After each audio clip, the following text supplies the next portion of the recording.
네, 도교환입니다.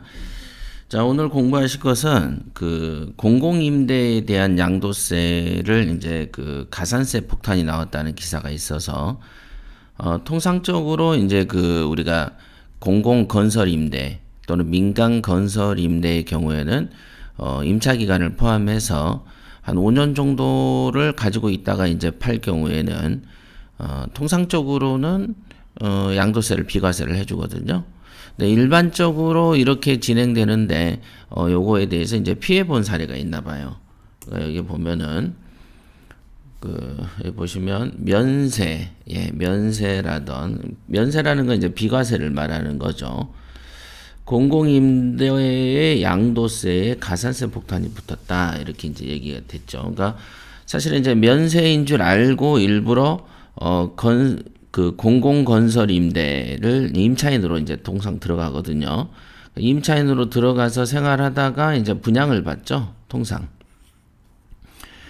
지금 판교도 똑같이 그런 거죠. 판교에 이런 걸로 이제 많이 시비가 붙었죠. 판교에서 이제 시비가 붙은 것은 주로 이제 뭐 때문이냐면은 임차인이 임대 분양받는 조건이 급등한 현 시세대로 분양을 한다라고 하는 거가 LH 입장이고, 임차인들은 그 당시에 자기들이 임차했던 시세가 좀 저렴하잖아요. 그죠? 거기에서 준해서 좀 비슷하게 업을 시켜온다면 받아들이지만 현 시세대로 사가라는 것은 말 그대로 LH가 장사하는 거 아니냐. 그렇다면은 공공임대 아파트에 들어와서 임차인으로 살았을 어떤 메리트 자체가 전혀 없지 않냐. 요렇게 지금 반응하고 있는 거죠. 그래서 이게 판교에서의 가장 큰 이슈 중에 하나입니다.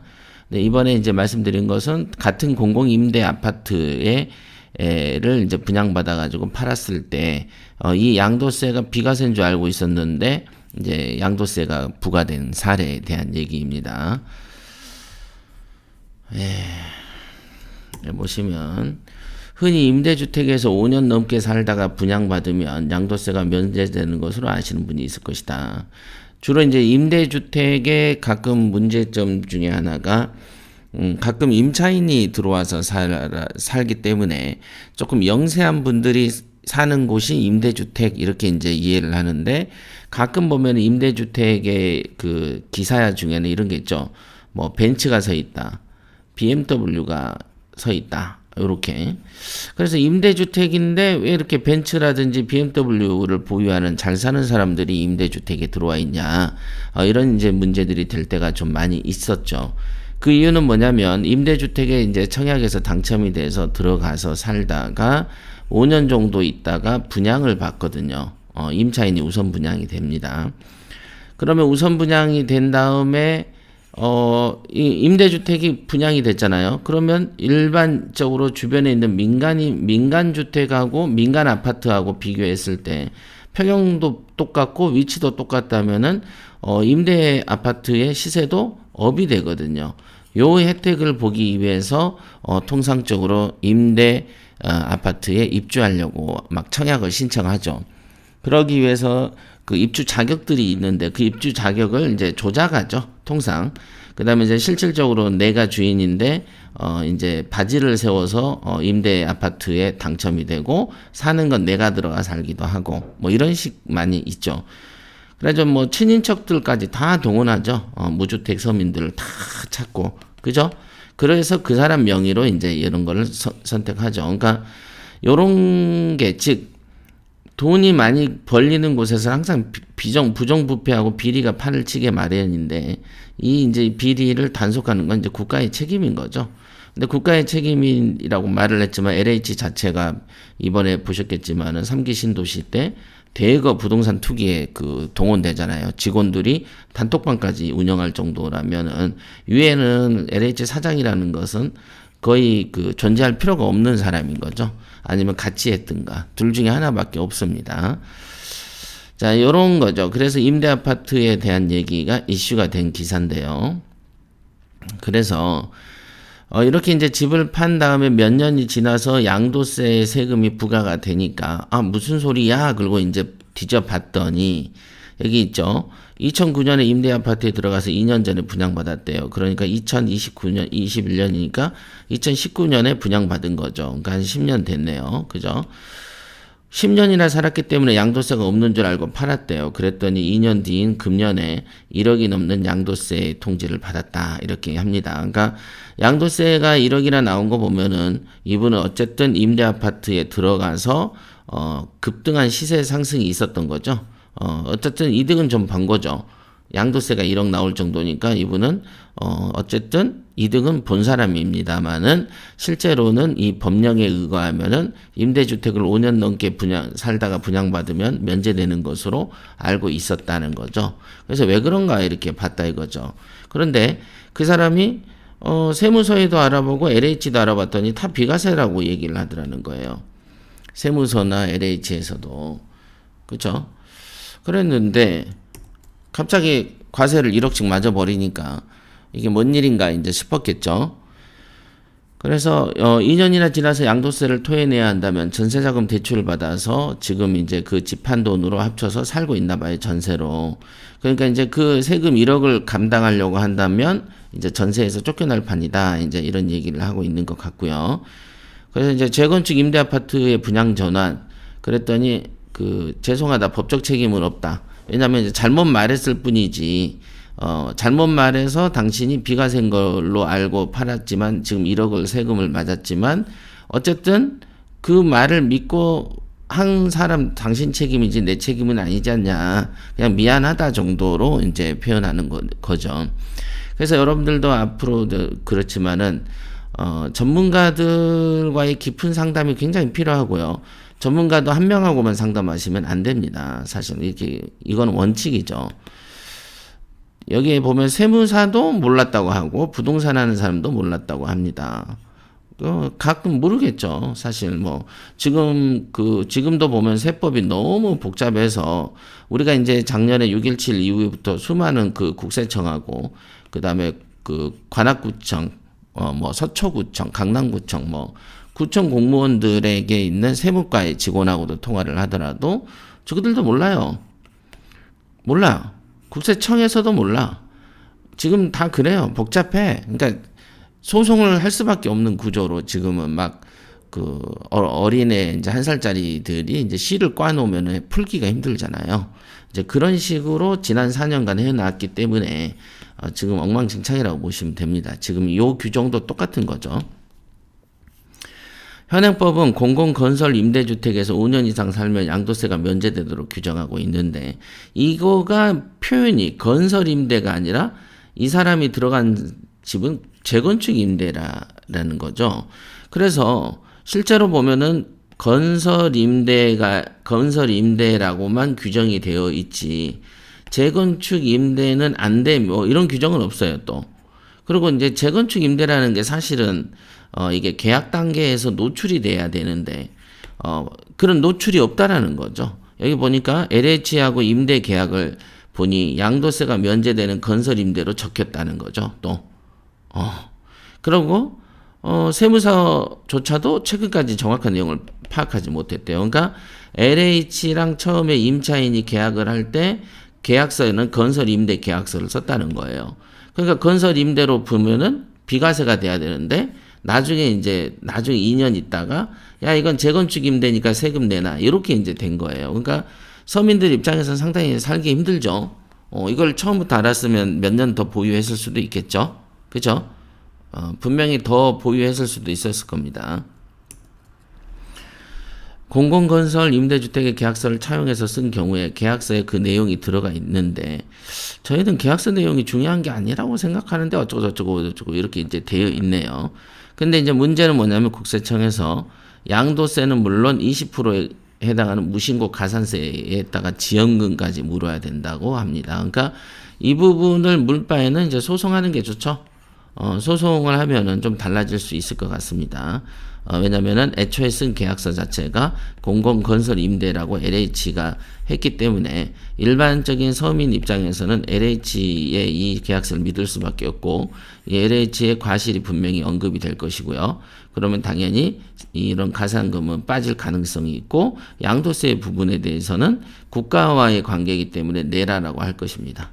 이거 분명히 어째 이렇게 판결이 날 가능성이 있죠. 이런 건 소송을 할 수밖에 없습니다. 그러니까 세상이 원래 이렇게 돌아간다. 그러니까 여러분들이 이제 지금 아셔야 될 거는 제가 이제 카피를 해놨는데 보시죠. 우리가 통상적으로 비과세를 맞는다 그러면 1가구 1주택을 말하죠. 1가구 1주택의 경우에 통상적으로 2년 이상 거주하면은 2년 이상 보유하면은 비과세였던 거가 현 정부 들어와서 2년 보유, 2년 거주 조건이 붙었어요. 거주까지 하라고. 사실은 이렇게 옛날에는 그 거주 조건이 붙었지만은 이명박 박근혜 때 거주 조건이 빠졌습니다. 그리고 이게 거주 조건이 빠지는 게 맞죠. 왜냐면은 헌법상의 거주 이전의 자유가 있기 때문에 특별하게 거주를 요건으로 할 만한 것은 아니에요. 이건 예전법이죠. 예전법. 안 그러면 비과세 조건을 없애든가. 그러면 될 거 아닙니까? 비과세라는 특혜를 준다면 특혜를 줄 땐 특혜답게 줘야 되는데 특혜라고 주면서 되게 짠돌이처럼 이렇게 구는 그런 친구들 있죠. 예를 들면 돈 10,000원 점심을 사준다. 그럼 점심을 딱 사주면 되는데 점심을 사주는 조건을 자꾸 다는 지저분한 친구들 있잖아요. 이제 그런 느낌이다 이게.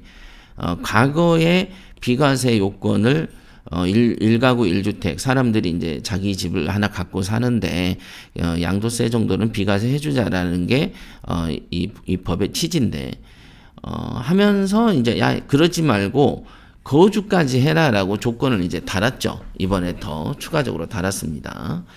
한번 보시죠.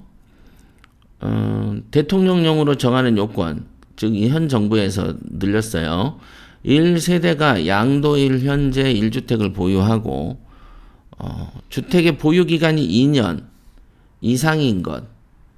그래 놓고서는 뭐라고 돼 있어요. 제1항 1호에 따른 조정대상 지역에 있는 주택은 보유기간도 2년이어야 된다. 이렇게 되어 있어요. 그러니까 조정대상 지역에 해당하는 집이라면은 2년 보유, 2년 거주 이렇게 이제 거주 조건을 단 거죠. 그러니까 전국적으로 조정대상 지역에 없는 지역은 2년 보유만 해도 비과세 요건은 된다. 이렇게 보실 수 있습니다. 일단 서울, 경기는 확실한 건 2년 보유, 2년 거주죠. 그죠? 그리고 여기에 보면은 다만 1세대가 양도일 현재 국내에서 1주택을 보유하고 있는데 1호부터 3호까지 하나에 해당하면은 보유기간하고 거주기간 제한을 안 받고 비과세를 한다는 거예요. 그러니까 보유기간도 필요 없고 거주기간도 필요 없는 비과세 혜택이 되는 경우가 1호부터 3호까지 있습니다. 이렇게. 근데 그 1호가 지금 읽어보면은 보세요. 1호는 뭐냐면 민간 임대주택에 따른 민간건설 임대주택과 공공주택 특별법에 따르는 공공건설 임대주택. 예, 다시 민간건설 임대주택, 공공건설 임대주택을 취득해서 양도하는 경우에는 비과세를 보유기간하고 거주기간의 요건을 완화시켜 버린다는 거죠. 그러니까 2년 보유, 2년 거주 조건을 달지 않고 비과세를 해주겠다. 어떤 경우냐? 민간건설임대나 공공건설임대의 경우에 이렇게 그러니까 임대주택의 임차인으로한테 혜택을 주는 거죠. 보면은 해당 건설임대주택의 임차일부터 양도일까지 기간 중 세대 전원이 한 세대 전원이 어디냐? 한 기간 기획재정부령으로 정하는 취약, 형편, 질병, 요양, 그 밖에 부득이한 사유로 일부가 거주하지 못한 경우도 포함해서 어쨌든 임차일부터 양도일까지 기간이 5년 이상이라면 비과세 해주겠다 이거예요. 그러니까 딱 지금 이 조건이죠. 다시 임차인으로 예를 들면 5년 정도 있다가 분양을 받았어요. 그 다음에 임차인이 이제 이 분양받았으니까 이제 소유자가 된 거죠. 그죠? 임차인이 소유자가 됐어요. 그러면 소유자가 된 다음에 그 다음에는 이제 판매를 할 수가 있겠죠. 판매를 하게 되면은 이미 5년을 살았기 때문에 이 사람은 그냥 비과세를 해주겠다는 거예요. 근데 지금 이 좀 전에 말씀드린 기사에서는 벌써 10년 정도가 됐다가 소유자가 된 다음에 팔았던 거죠. 그러니까 사실은 5년을 오버해서 더 갖고 있었죠. 그러나 이 혜택에 해당하는 것은 뭐다? 아까 이제 말한 것처럼 공공건설, 민간건설임대와 공공건설임대였던 거죠. 근데 이 사람은 건설임대가 아니고 재건축임대였다는 거죠. 그러니까 요거는 재건축 임차인은 이 규정에 적용이 안 된다. 이 말씀입니다, 이게. 자, 다시 한번. 공공건설임대, 민간건설임대로 들어온 임차인은 임대차 기간부터 시작해서, 소유자로 분양받아서 있는 기간을 포함해서 5년만 넘으면, 양도세를 비과세해 준다. 1주택에 대한 예외죠. 그래서 보유기간, 거주기간. 원래는 어떻게 해야 됩니까? 원래는 소유자가 된 다음부터 또 2년 이상 보유, 2년 이상 거주해야 되는 거 아닙니까? 근데 이거 없이도 그냥 5년 동안에 살았다면, 그냥 바로 팔아도, 비과세 해줄게. 이렇게 되어 있습니다. 여기서 이제 중요한 거는 공공건설 임대가 있고, 민간건설 임대가 있다라는 거. 자, 중요해요. 지금 아마 이제 우리 회원들이 낙찰받았던 노얄 아파트 같은 경우가 아마도 민간 건설 임대 같아요. 그러니까 요거를 분양받은 분들은 이제 비과세 혜택이 되겠죠. 개인으로 분양받았다면 그 기간 동안에. 자, 오늘은 여기까지 하겠습니다. 이거는 상당히 눈여겨볼 만한 방송이고요. 애우시는 게 좋겠습니다. 그래서 건설 임대와 재건축 임대 때문에 비과세 혜택이 과세로 바뀌었다는 점. 그래서 입주를 할 때 재건축, 심지어 계약서상에 건설 임대로 써져 있더라도 실제로 재건축 임대인지를 따져봐야 된다는 거죠. 왜냐하면 LH에서 자기들이 실수해가지고 금방 말한 대로 공공건설 임대라고 써져 있는 계약서에 사인을 했는데도 나중에 알고 보니까 재건축 임대였기 때문에 과세를 맞는 이런 허무맹랑한 일이 벌어진다는 거죠. 그래서 처음부터 건설 임대주택에 임차인으로 들어가실 분들은 반드시 어떤 건설 임대냐 재건축 임대냐를 확인하시는 게 좋겠다. 이렇게 볼 수 있겠습니다. 여기까지 하겠습니다.